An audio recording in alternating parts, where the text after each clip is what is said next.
Oh, what do I have here? Well, it's a Silent Hill F disc. Oh, well, can I have it? What? Can I have it? I want to play it. Fuck you.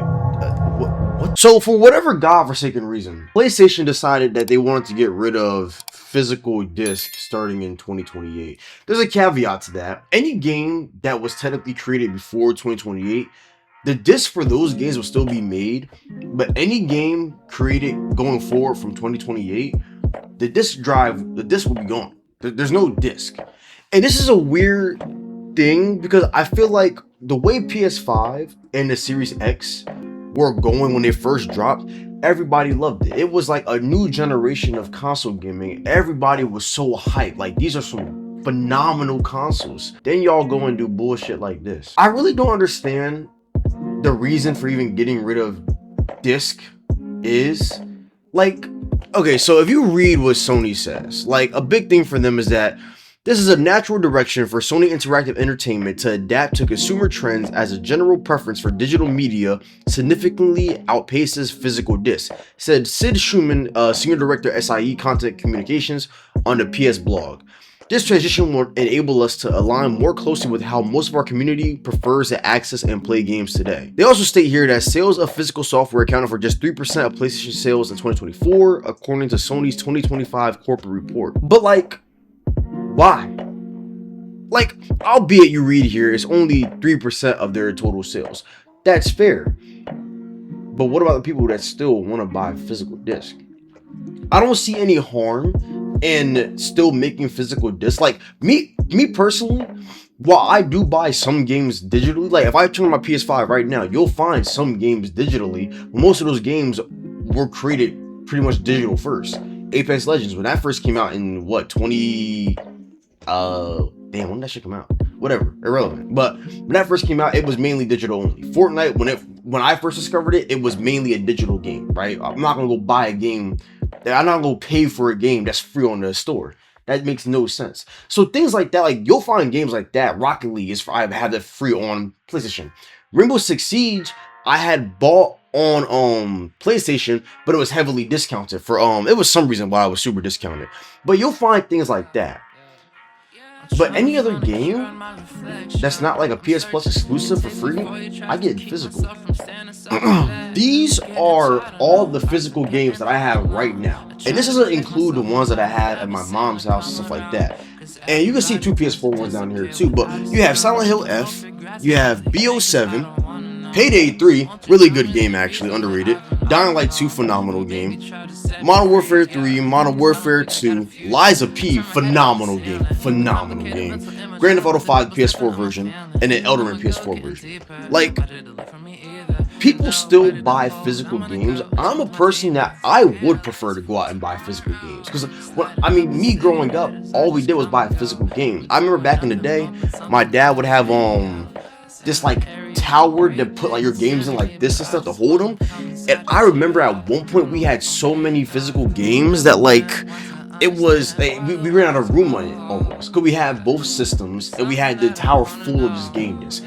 If you go back to my mom's house, you'll see I have my PS2 still with a whole bunch of physical discs there. Well, obviously physical discs, but I have my Wii and my Wii U, whole bunch of physical discs. Like, and this is in a time where like there were online stores to buy online games, but like, you feel me? It was still cool to go buy a physical disc. It was cool to own it. Because the other issue with that I haven't yet mentioned is that when you buy digital games, you don't own those games, right? And this is a weird trend towards you not owning anything, the consumer not owning anything. Because again, when you buy games off of the PS Store, right, you're really buying a license to the game that can be revoked from you whenever they feel like. And of course, you're gonna have the corporate bootlickers just licking the boot up and down 24/7. They're gonna tell you that you're mad for no reason. But it's like, this is an unnecessary change. And that's my issue. This is unnecessary. Now, albeit they're probably losing out on a little bit of money creating this here and there, but I can't see you losing out on that much money from making physical discs that you've been making for years. And it's not like the online game store is a new thing. Like, that's been a thing for a very, very long time. So the first console-based digital game store was a PS Store, and it launched on the PS3 in 2006, which followed the Xbox Live Arcade on the original Xbox in 2005. So this isn't like the stores are a new thing. Like, these have been a thing, but people just at the time preferred to buy a physical disc. And there are plenty of people who still to this day prefer to buy a physical disc. I still prefer to buy a physical disc because, again, when you buy digital games, you don't own stuff. And if I'm spending my money, if I'm spending 80 fucking bucks on the game, bitch, I want to own it. Bitch, I better own it. And that's my biggest issue. We're going towards a landscape of gaming where you're not really owning anything but the console. But the console is useless if you can't play games on it. And that's what I don't like about it. Because, again, we're not talking about spending like 40, 50 bucks like we did back in the day, or even 60. We're talking about $70 games and going into $80 games. And now they're talking about $90 games possibly, and then $100 games plus. Now, albeit we've had $100 games for like the premium and shit like that, but that was like for the premium vault edition that you're talking about. We're talking about the base games getting into the range of $90 fucking dollars. That's a lot of money for a video game. Now, albeit, yes, games have improved over the past couple of decades. Like, yes, they're phenomenal. 90 fucking bucks to get games that are sometimes not even fully finished. For example, Marvel Avengers for the PS5 launched in 2021. We all know what I'm talking about. That shitty ass Avengers game.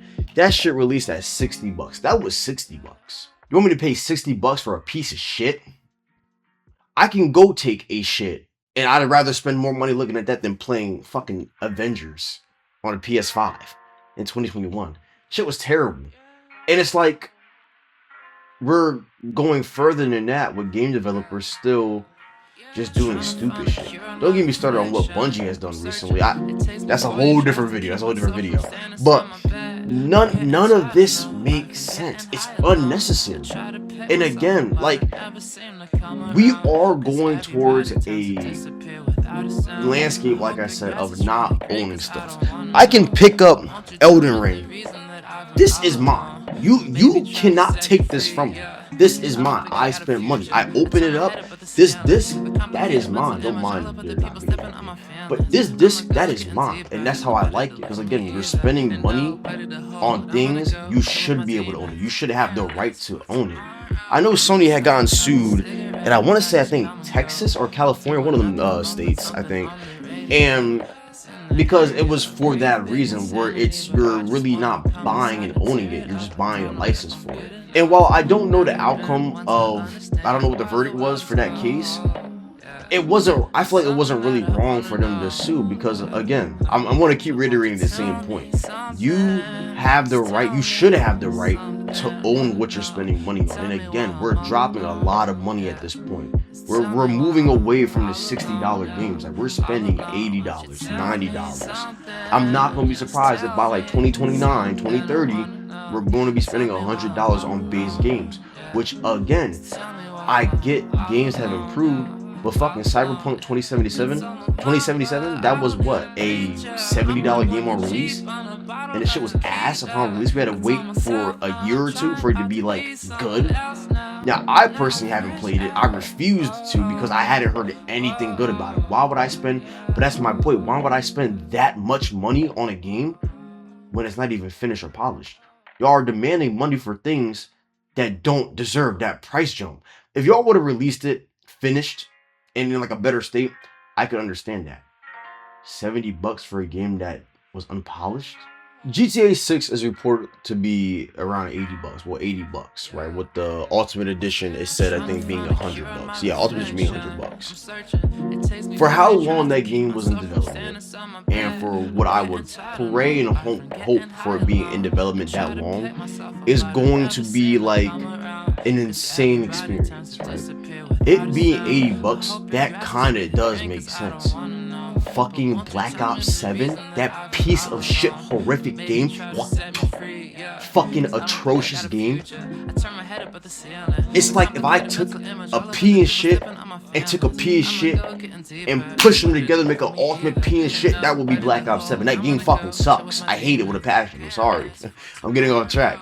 But You're telling me a game like that is worth $70? Y'all saw me pick it up earlier. The only reason I have it is because I'm part of a gaming team for my college, and that's going to be the new game that we're going to be doing tournaments in, Black Ops 7. So I have to play it to get ready. If it wasn't for that, I promise y'all, I would not be touching the game. If you were to ask my teammates or any of my friends, when I was asked, are you buying BO7? No. God, no. Keep it far away from me. I want to get a restraining order against that game for how fucking terrible it is. But I had to drop some doubloons because you know, gaming team. I want to be a good teammate, right? And again, I actually like COD. I do like COD as a game, but recent CODs, they are terrible. But what makes it even worse is the player base. Every game in BO7 that I join in, I am getting nothing but gunned down from spawn because I decided to move an inch. I decided to exist in a camper's lobby, so that means I get punished for it.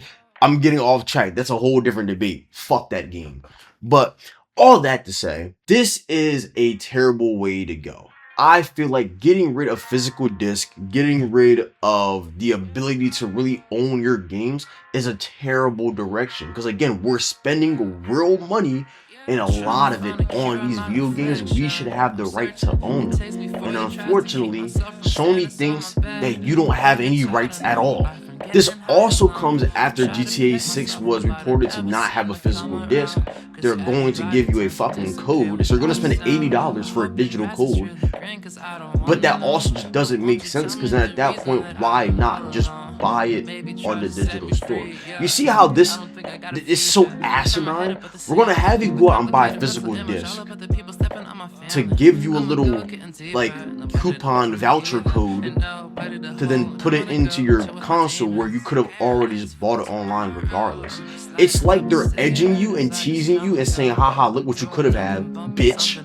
Because again, what is the point of having a physical case with a coupon inside? That makes literally no sense. And this also comes after a giant price hike in the consoles themselves. Let's talk about it. The standard PS5 is now $650. It was $550. The PS5 digital edition is $600 when the original one was $500. And the Pro is $900 fucking doubloons when it was originally $750. The Portal, I don't know why you even buy a Portal. It went to $250 from $200. But it's like, and I do get it. Well, it's because of the RAM prices and all the hardware shit going up in prices because of these fucking AI data centers, which will be a video that comes. But like, we are just in a state in this country in general where corporate greed is taking over everything. And there's nothing you can do about it. You're going to take what the corporations give you and you're going to like it. You're going to take it all. And again, there's nothing you can do about it because they run everything. Now, this all could have been avoided if we just stood more firm on shit that just wasn't right. But for some reason, we have a generation of fucking bootlickers that think whatever the corporation does needs to have their balls fondled and glazed the entire time, because whatever corporations do, you know, it's the right thing apparently. But we took a stand on this when we were young. I was like, I'm 21, so when I was like 10 years old, 11 years old. But like, if people would have took a more firm stand and pushed back against all these different like changes and stuff, it would have been avoided. At the end of the day, they need the consumers to keep, you know, their product moving. Without us buying their shit, they have no more money, which means they can't afford to build and make the stuff that they make. If we would have stood firm on it years ago, we probably wouldn't have been in this spot. At least we would have prolonged getting here. It probably would have came in the coming years, but we probably could have stopped it from getting here this fast, but we didn't. And now it's only going to get worse because we're not taking a firm enough stand against bullshit. I'm sure people sat there and pushed back against digital only shit. I'm sure Sony would have went back to physical disc. But seeing that nobody really cares and they're going to just continue to still buy it and move on, they're going to keep doing it. It's how anything, it's how everything in America works. They see that you do not care. They see that you're not going to do shit about it. We're going to keep doing it. It went from them testing the limits and like testing the boundaries of like what we can do before we get pushed back, to them realizing they're not going to push back at all. Actually, they're not going to say shit at all to us. We're going to keep doing whatever we want. I don't like the direction that we're going. It sucks. I will miss our physical copies, because again, I personally love buying physical discs, even though GameStop fuck ass don't want to give you nothing but store credit, give you like $2 for a legendary game or whatever. I'm gonna miss my physical disc copies. Honestly, if I could, I would just end up going to PC, because at this point, with the PS6 rumored to be $1,000, at this point, I feel like there really is no reason to stay on console, because PC has everything console has, except for maybe the exclusives. But by the time the physicals go out of store, I'm gonna have Spider-Man 3 already in the Venom game possibly, so I'll have all the exclusives I want anyway. But like at this point, there's just no reason to have a console. Like, you're going to digital only, and PC already does that, but better, right? And they have Steam on top of that. So I don't know, I'm baffled. This is crazy to me. But yeah, that was the video. Hope y'all having a good morning, good afternoon, whenever you're watching this, and I will see y'all later. Be smooth.